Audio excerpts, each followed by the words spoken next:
Buonasera, ospite di questo nostro approfondimento settimanale politico è questa sera il senatore Giuseppe Ruvolo dell'UDC, l'UDC che fa riferimento chiaramente all'onorevole Cesa, che recentemente ha fatto una scelta politica verso il centrodestra, staccandosi appunto da lì, si è staccato con il centrosinistra, e quindi diciamo l'UDC ha avuto questa ulteriore spaccatura e ha fatto una scelta politica ben precisa verso Berlusconi, verso insomma il centrodestra. Abbiamo qui questa sera il senatore Giuseppe Ruvolo, che è stato nominato dal commissario De Poli come vice coordinatore vicario per la regione siciliana. Ecco, un incarico sicuramente importante. Cosa vuol dire politicamente e perché arriva questa nomina nei suoi confronti, senatore Ruvolo?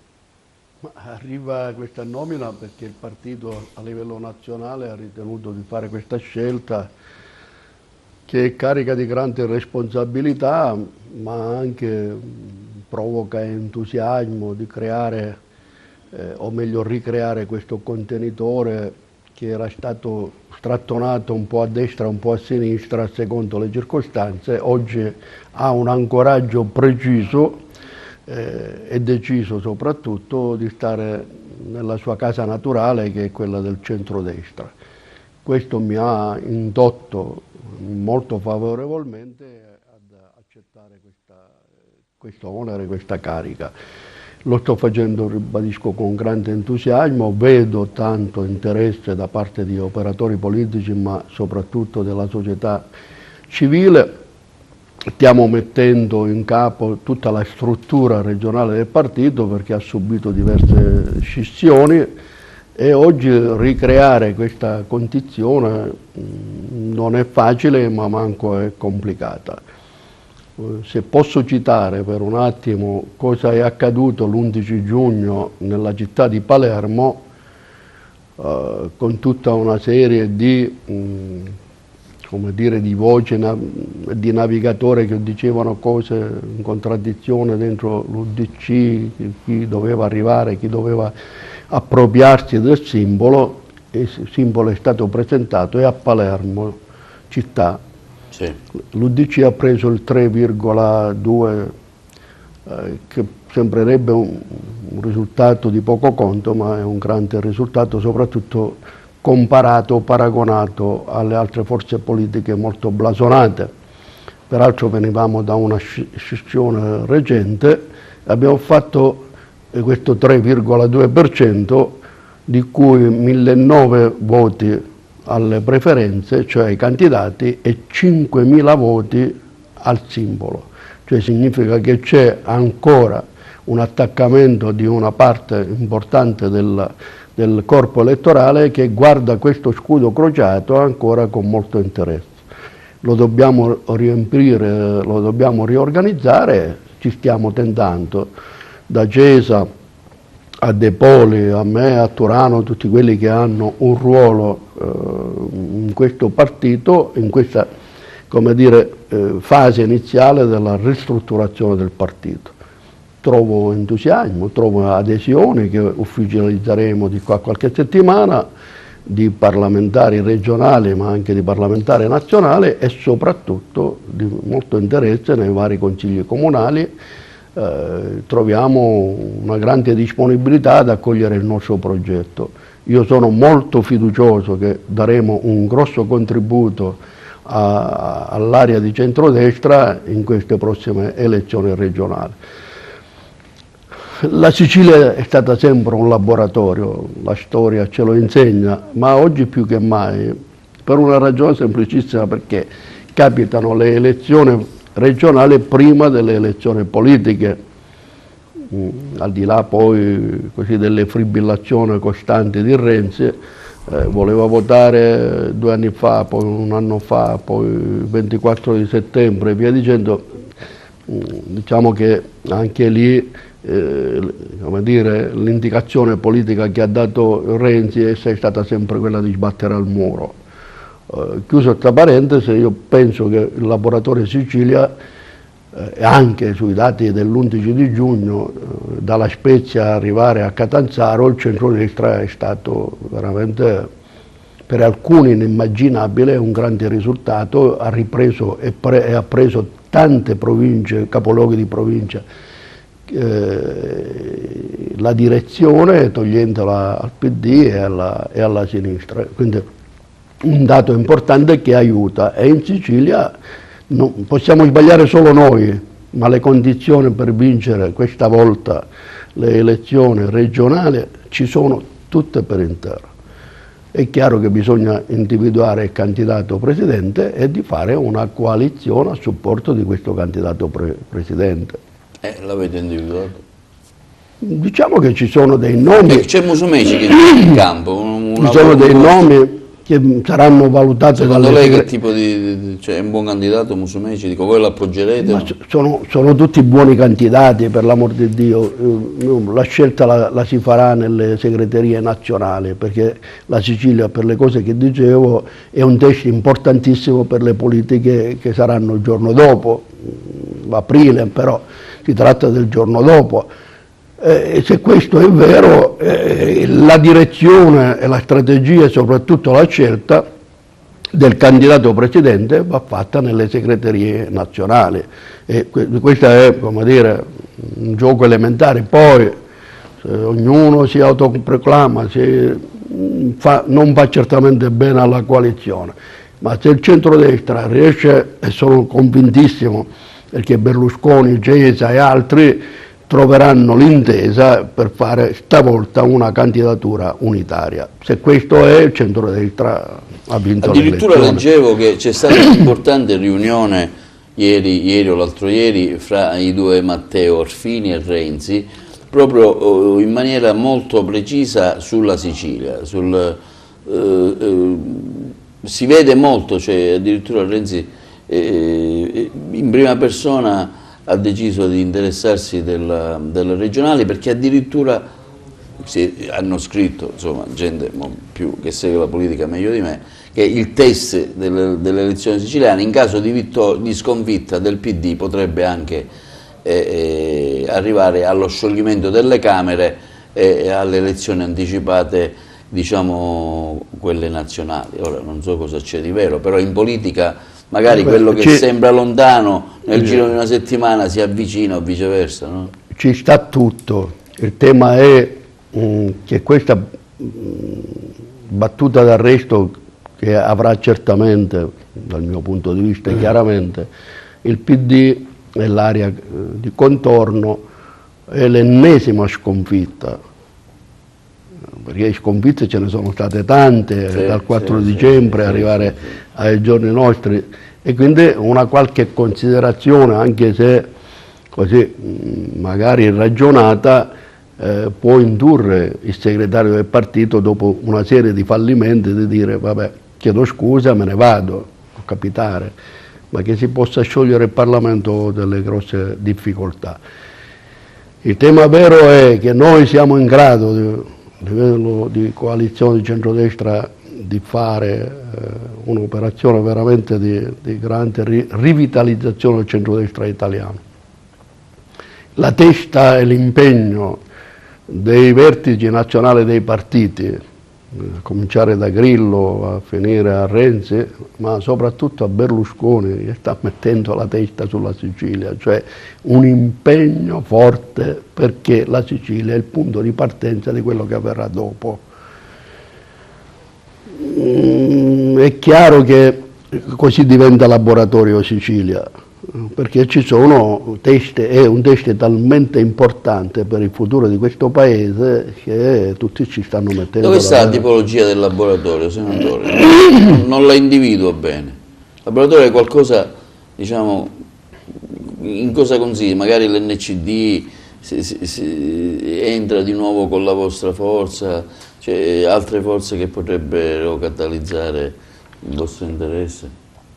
O si ripropone la solita coalizione quando parlo di laboratorio, nazionale, cioè no, Fratelli d'Italia, Salvini? Allora, il laboratorio io lo immagino, sì, perché così è.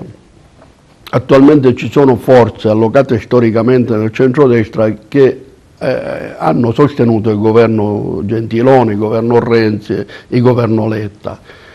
e in Sicilia apparentati o comunque che hanno condiviso la legislatura con Crocetta.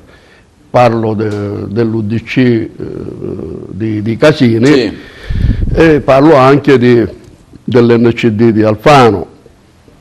Ora, queste forze che stanno all'interno del centro-sinistra rispetto a un progetto di ripresa e di rilancio del centro-destra potrebbero comunque ragionare assieme per fare un modello nuovo, e quindi questo modello è trasferibile, perché se si fa in Sicilia si farà certamente a Roma. Per me laboratorio significa mettere tutti assieme, ordinatamente tutti assieme, per traguardare il risultato finale. Lo scempio che ha prodotto, il disastro che ha prodotto Crocetta e il suo governo farà in modo di fare calare proprio a picco il PD e i suoi derivati. Questa è la verità di fondo. Allora, c'è un fatto su cui stamattina, da diversi giorni però in particolare, ecco, questa lettera che è stata fatta per l'ennesima volta, un appello, fra virgolette, strappalacrime, verso Grasso a candidarsi e a spendersi per la Sicilia, però Grasso temporeggia. È una scelta personale del presidente Grasso. Perché Grasso dice no, io devo fare il io non posso Senato, entrare nel merito, nel merito della decisione. Le mie dimissioni potrebbero provocare diciamo, situazioni particolari, il mio impegno verso Mattarella o la mia carica istituzionale, insomma Grasso non sarebbe molto favorevole a spendersi. La figura di Grasso, del presidente Grasso, metterebbe, dal mio punto di vista, il PD in migliori condizioni, cioè dal disastro elettorale che avrà questo partito e i suoi derivati, mettere Grasso davanti significa trovare, come dire, mettere una pezza, ma non per la figura di Grasso, certo, per evitare che la emorragia sia tanta. Poi ho sentito parlare del modello Orlando, modello Palermo. Orlando addirittura proporrebbe, e non so se lei lo sa, proporrebbe così Lupo, il vicepresidente dell'Assemblea regionale. È una bella candidatura, io peraltro lo conosco, siamo colleghi di lavoro all'Enel, quindi lo conosco molto bene, è una figura molto dignitosa, diciamo, anche di valore, per l'amor di Dio, ma ci vuole pure il contorno. Chi lo fa questo contorno?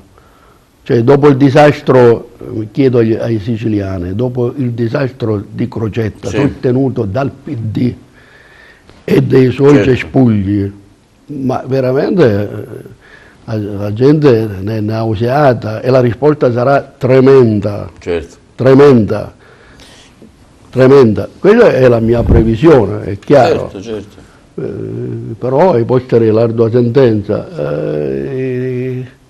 Io sono convinto che l'unico vero baluardo ai 5 Stelle oggi è il centrodestra unito. Ecco, a proposito dei 5 Stelle, lei ha anticipato un po' la mia domanda. Domenica scorsa sono state fatte le regionali e Cancellieri è stato, diciamo, investito nella candidatura. Come vede lei, con la sua, diciamo, esperienza politica, questo partito che dai sondaggi risulta essere, anche se insomma in qualche percentuale, il primo partito in Sicilia? No, ma questo è comprovato anche dai fatti. Solo che non avendo coalizione o intenzione di fare coalizione, da soli non si vince.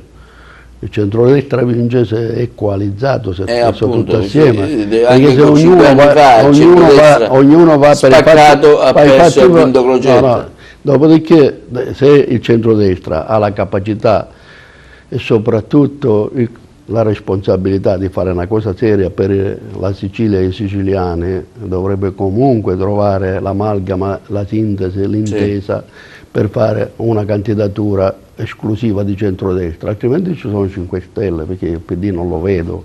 non lo vedo proprio, non lo vedo completamente. In questo, come dire, panorama è chiaro che potrebbe essere davvero il 5 Stelle il vero, come dire, antagonista di questa competizione elettorale tra centrodestra e centrosinistra e grillini. Ma se, ribadisco, il centrodestra esce unito non ce n'è per nessuno. Certo. È una Senta, lei tra l'altro abbiamo assistito a un altro marcia indietro, secondo me, un altro passo contro a sfavore del governo, questa dichiarazione ieri sera che c'è stata di Gentiloni che dice che per lo ius soli è meglio soprassedere perché non c'è una maggioranza forte e il nuovo centrodestra non è d'accordo, il nuovo centrodestra di Alfano, diciamo, non è d'accordo, il centrodestra non è d'accordo neanche, per cui c'è un momento anche particolare e sembrerebbe questo ius soli, insomma, essere... E quindi è stato parcheggiato dal governo Gentiloni, che era uno dei 6 punti da salvare, ha detto Renzi. Tra le cose che da fare prima dello scioglimento delle Camere c'è lo ius soli, però stiamo vedendo che c'è anche una reazione forte verso gli immigrati, stiamo vedendo quello che sta succedendo anche in un piccolo paesino ieri in provincia di Messina, che 40 immigrati, insomma, sono stati contestati dai sindaci, quindi diciamo un problema grosso che darebbe un po' un autogol, perché molti hanno detto ma perché non avete chiesto la fiducia, e lo stesso Gentiloni, insomma, capisce che è un momento, quindi un altro passo indietro verso questo governo di Renzi e di Gentiloni. Ma Gentiloni secondo me ha fatto un passaggio di grande responsabilità, perché andava a sbattere il governo e la sua maggioranza in uno scoglio. Questo, in Senato sarebbe successo questo.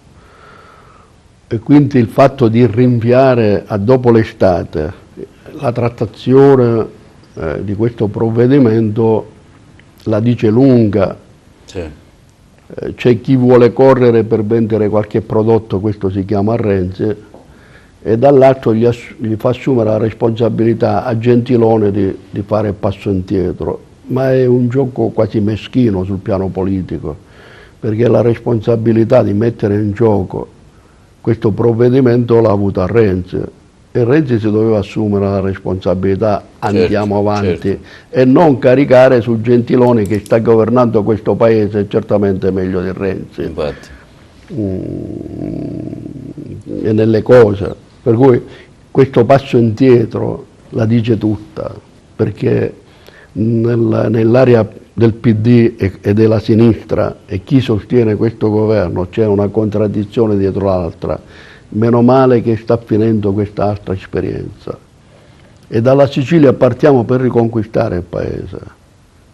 Se questo centrodestra ha la capacità di unificarsi e di dare un prodotto, un messaggio, un'offerta politica credibile, domani mattina diventa governo del centrodestra, sia in Sicilia sia a Roma. Ecco, la posizione di Salvini, per voi che siete un po' più moderati di centro, non vi preoccupa questa posizione così radicale e forte? Addirittura Salvini vuole fare il leader. Allora, io sono cose che ovviamente anche i giornalisti hanno tanta voglia di scrivere, anche sì, cose che non risultano al vero. È chiaro che con Salvini ci sono dei distinguo, soprattutto tra noi democristiani e la sua linea politica. Noi siamo per l'accoglienza, ma un'accoglienza gestibile, governabile, non si può far entrare tutto l'universo mondo in Italia, e l'Europa sta a guardare, pure chiudendo certo, i porti, certo, dove potevano essere anche, come dire, dare un segnale di accoglienza diversa, eccetera, eccetera. È chiaro che con Salvini ci sono delle distanze, ma se si vuole governare bisogna fare gli accordi, bisogna fare i programmi, sì, e sui programmi che siamo d'accordo. In Sicilia è tutto più semplificato perché la Lega non ha il peso che c'ha nel nord del paese, e comunque nella media del 13-15% che gli danno i sondaggi. E quindi qui è possibile realizzarlo senza avere grossi scontri. A Roma ci sarà anche l'atto di responsabilità, non è che è la prima volta che la Lega governa questo paese all'interno del centrodestra.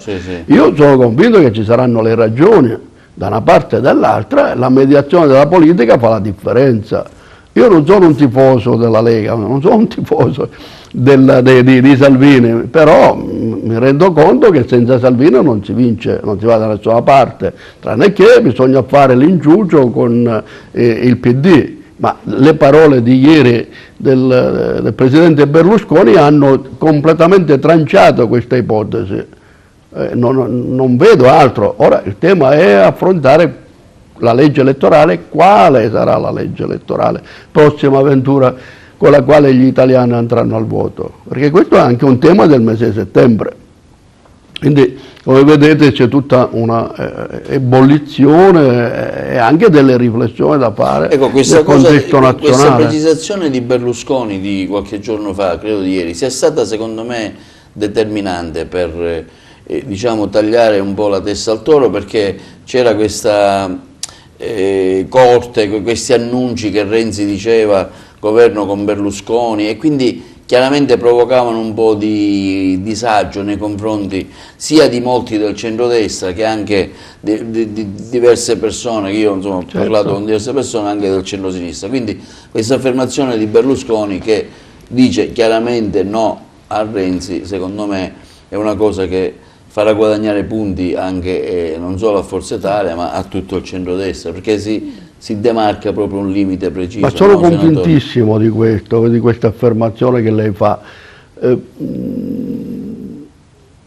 L'italiano vuole votare da chi vuole essere governato, quindi non nell'inciucio dell'ultimo minuto, eccetera, eccetera. Abbiamo visto questa legislatura, parte che nel febbraio 2013, a giugno già si pensava di andare al voto, è durata 5 anni, ma una grande fatica, con veramente una legislatura convulsa. Non possiamo ritornare ad avere un'altra legislatura convulsa.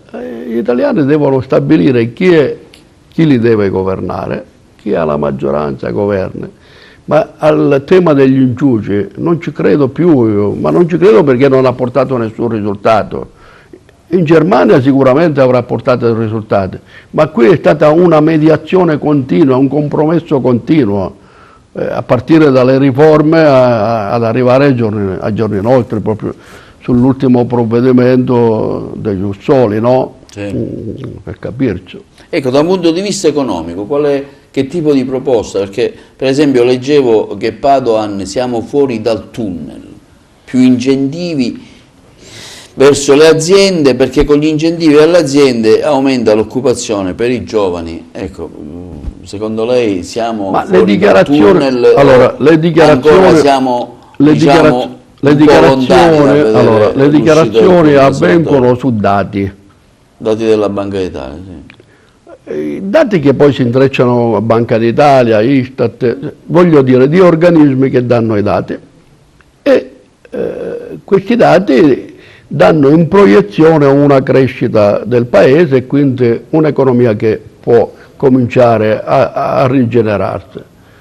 Ma chi non se ne accorge di tutto questo è il popolo italiano, perché i disoccupati aumentano, le difficoltà nelle famiglie sono immense, la povertà è diventato un fenomeno da comunque controllare, vigilare e sostenere.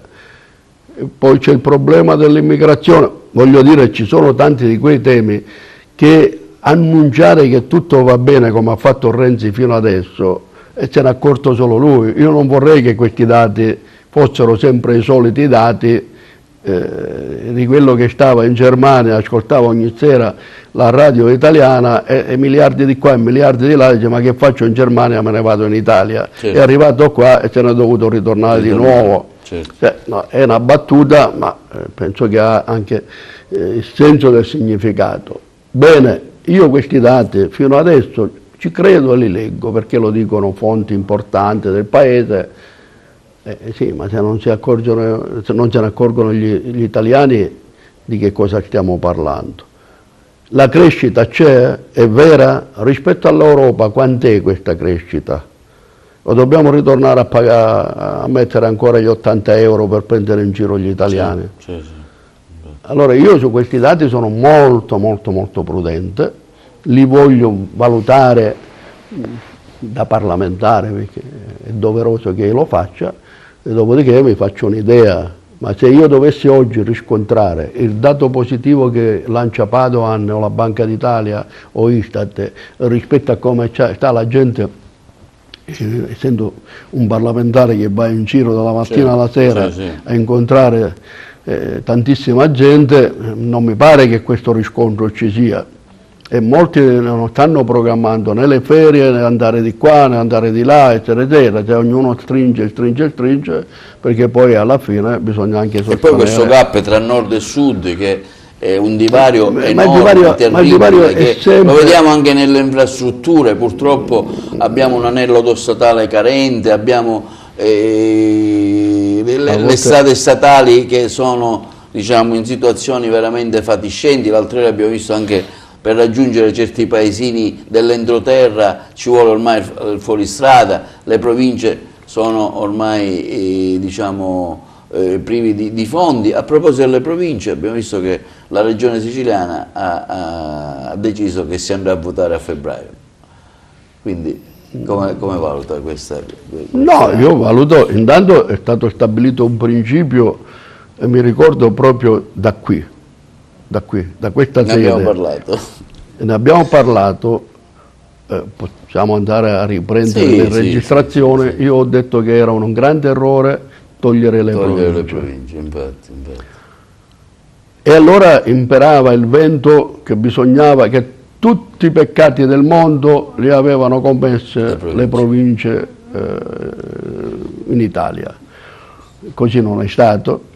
È stato un bluff di annunci vari, senza contenuti, senza nulla, lasciando nel libro la posizione centrale che sono delle province.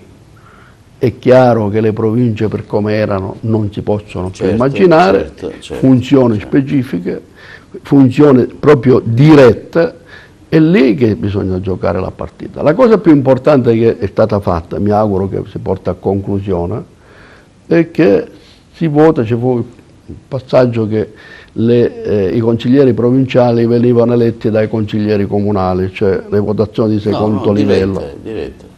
No. Questa era fino a ieri l'altra, la legge. Sì, perfetto. E l'elezione del presidente della provincia lo dovevano eleggere i consiglieri comunali. La scelta di fare votare il corpo elettorale è la cosa più giusta, perché il corpo elettorale è quello che determina e decide chi vuole, chi non vuole, e noi consiglieri comunali, con tutto rispetto alla loro funzione, perché è importantissima, che non sto qua a dire, questa è una grande novità positiva, quella di fare rivotare il corpo elettorale per i consigli provinciali e quindi per il presidente della provincia. Ecco, un altro punto, prima di chiudere la nostra intervista, un altro punto importante secondo me, su cui chiaramente è quello della previdenza. Abbiamo visto che il presidente dell'INPS ha lanciato un allarme perché vuole addirittura aumentare l'età pensionabile, perché se no, diciamo, si rischia il tracollo, quindi portarla a 67 anni. Ecco, la vostra posizione, diciamo, quale sarà anche su questa cosa?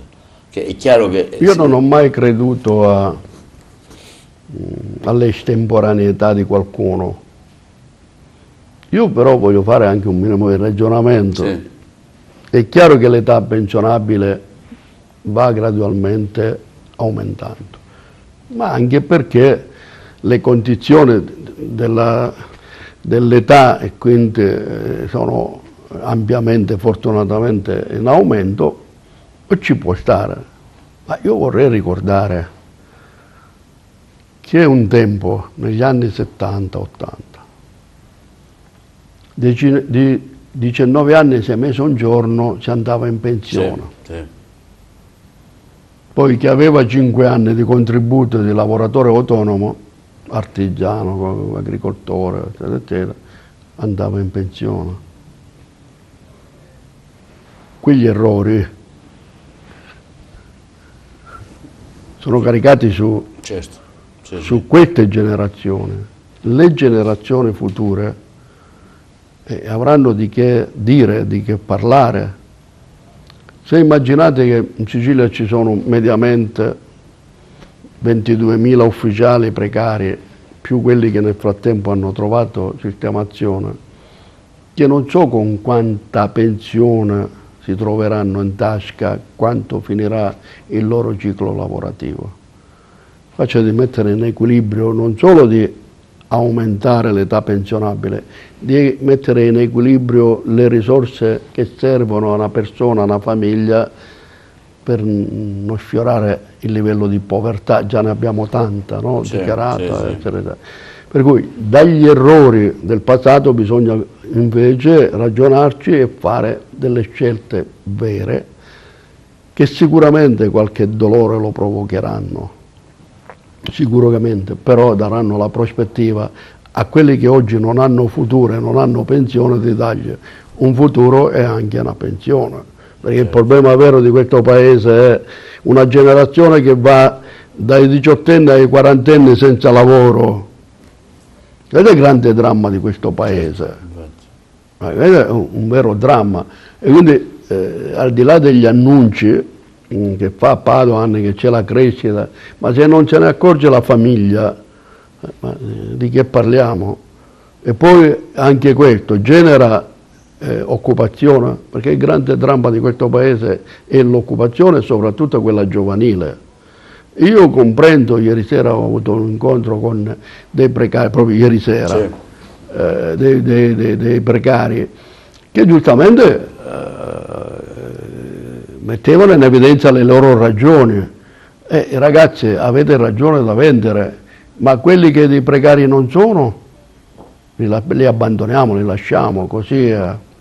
Certo, Quindi, bisogna anche guardare indietro. una politica fatta di gente che ragiona seriamente, non fa slogan, fa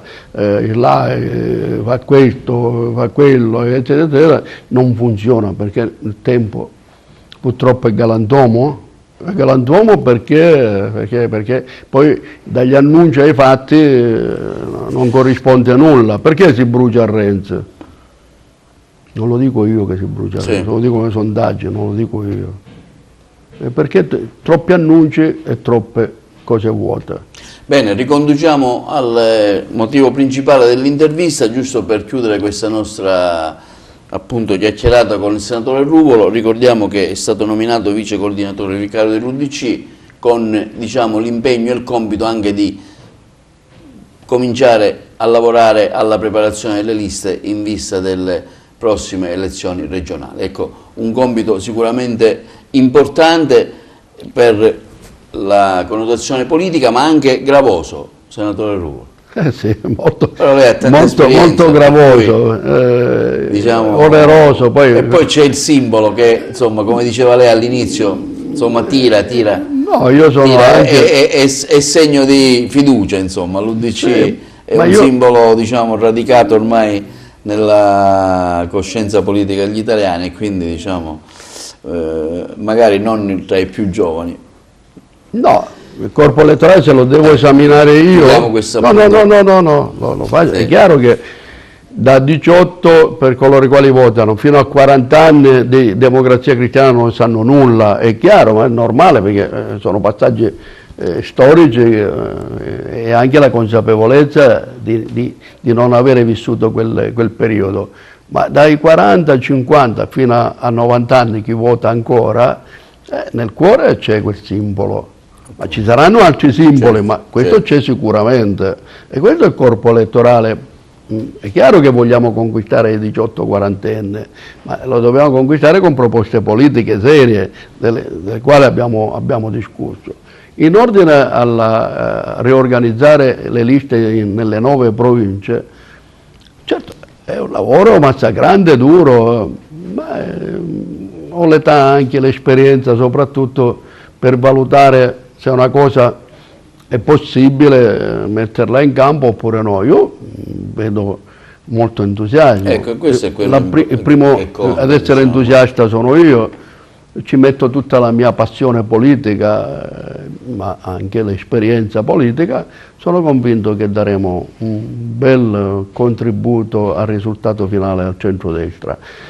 Magari qualcuno adesso non crederà, eccetera, eccetera. Siccome io sono uno che lavora sempre sott'acqua, senza fare troppe chiassate, proclami, eccetera, eccetera, sono convinto che un contributo assieme ad altri colleghi e ad altri parlamentari regionali saremo in grado di fare un bellissimo risultato in Sicilia. Io ci credo, ma ci credo perché ho anche accettato la carica. Se non ci credevo, dico, vabbè, fatevela voi. Siccome riscoprire valori, riscoprire soprattutto le ragioni di una politica moderata, di una politica che guarda tutto il sistema sociale. E questa è la nostra storia che vogliamo continuare, con pacatezza, con saggezza e con responsabilità. Se ancora gli italiani e i siciliani in particolare, nella fattispecie prossima del 5 di novembre, vorranno darci il loro contributo, sarà un carico di responsabilità sulle spalle. E la nostra investitura significa ragionare con gli altri in maniera seria, equilibrata, ragionata e saggia. Lo facciamo per il popolo siciliano, tutti possiamo dire questo, ma senza annunciare, solo fare. Così saremo appetibili e siamo una proposta politica seria e concreta. Questo è il nostro slogan: serietà e sobrietà e soprattutto onestà.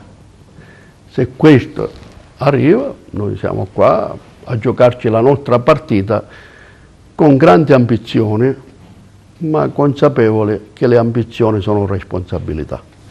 Bene, io ringrazio il senatore Giuseppe Ruvolo, ricordiamo qui nei nostri studi per una intervista di cui abbiamo parlato sulle tematiche, diciamo, nazionali, regionali, ma anche provinciali, un po', diciamo, di ciò che è anche il polso dell'economia e di come l'UDC di Cesa, che ha fatto una scelta staccandosi dal centrismo di Casini con il centrodestra. Ricordiamo che il senatore Ruvolo è stato nominato vice coordinatore vicario per l'UDC e quindi, diciamo, avrà anche il compito di traghettare il partito e di portarlo verso le elezioni regionali, formando anche le liste e scegliendo un po', d'accordo anche con gli altri, chi potrà rappresentarci al prossimo governo regionale. Grazie senatore Ruvolo, ringrazio i nostri telespettatori, ricordo sempre TVA sul canale 92 del Digitale Terrestre, nonché sul sito internet www.televideoagrigento.tv. Grazie e una buona serata. Buonasera senatore, grazie anche a lei, tanti auguri di buon lavoro per un incarico, per una carica che sicuramente sarà abbastanza gravosa, considerando anche il caldo che c'è. Questo è un amico.